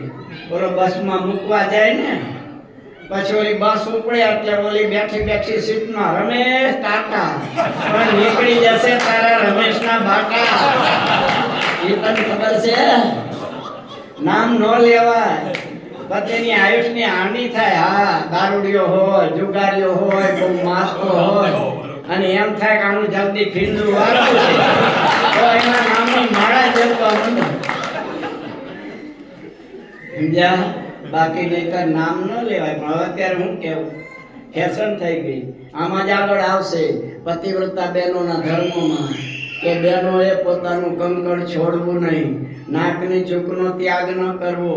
પછી અહીંયા ઓલું કાળા મોતીનું પહેરે છે, શું કહે છે? મંગળસૂત્ર, એનો ત્યાગ ન કરવો. આ બધા સોહાગીણીના વેશ છે. એ ત્યાગ થાય તો પતિને હાનિ થાય છે. અત્યારે શાસ્ત્રમાં બધું બતાવ્યું છે. એ પ્રમાણે આપણે રહીએ તો ભગવાન રાજી થાય, સુખ મળે, શાંતિ મળે, આનંદ મળે. એટલા માટે મહારાજ કહે છે મારી આજ્ઞા છે ને પાછા પ્રીતિથી પાડજો. દવા કોઈ પ્રેમથી ન પીઓ છો? કોઈ દવામાં એમ કીધું કે હજી થોડી વધારે લખી દો ને, સાહેબ કંટાળી ગયો, ઓછી કરો ને, એમ કહેવાય. કારણ કે દવા પ્રેમથી નથી પીવાતી. હે પણ વેડમી બહુ ભાવ્યો ને મેળો બે મેલી જ દે હજી. એ પ્રેમથી ખવાય છે. એમ આજ્ઞા પણ મહારાજ કે પ્રીતિએ પ્રેમથી સાવધાનીપૂર્વક તમે પાળજો તો બધા સુખી થશો સહજાન સ્વામી મહારાજની જય. શ્રીપતિમ શ્રીધરમ સર્વદેવેશ્વરમ ભક્તિધર્માત્મજમ વાસુદેવમ હરિમ માધવમ કેશવમ દામોદરમ નારાયણમ સ્વામિનારાયણમ નીલકંઠમ વંદે સહજાન સ્વામી મહારાજની જય. સ્વામિનારાયણ સ્વામિનારાયણ સ્વામિનારાયણ સ્વામિનારાયણ સ્વામિનારાયણ